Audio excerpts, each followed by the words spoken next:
You know what? I wonder what really did in the Roombar Pirates, and I hope we get more emphasis on what killed them exactly as we're going through this new Brook flashback. Spoilers for Elbath, but seeing as how we're going through Brook's past in this current flashback as of chapter 1184, and we're seemingly getting into the nitty gritty, covering all the parts that we have blank spots for because we see Brook as a child in chapter 1184. So I wonder how far are we going to go, because one interesting thing that is in the whole survivor's remorse aspect of Brook as he's going through the ship and putting the remains of his old crewmates to rest. There is a guy named Matatsuki, right? Mizuta Matatsuki. And he's the one who actually compliments Brook on his style of swordsmanship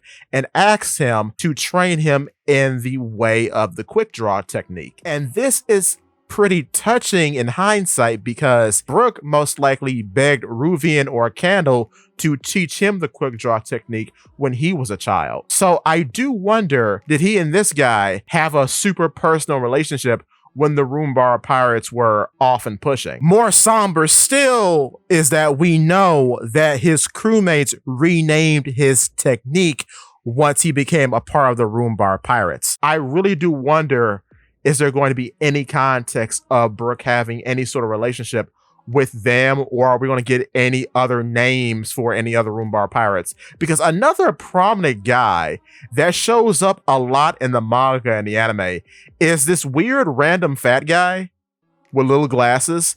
I really wonder, does he have a name? And I remember him all the time because he has such a unique silhouette. So I wonder, is he going to have a name, or is he related to anyone that we know already? Just a thought. And talking about the entire death of the Roombar Pirates, when we get clarification on who killed them, is that faction going to be a faction that we know?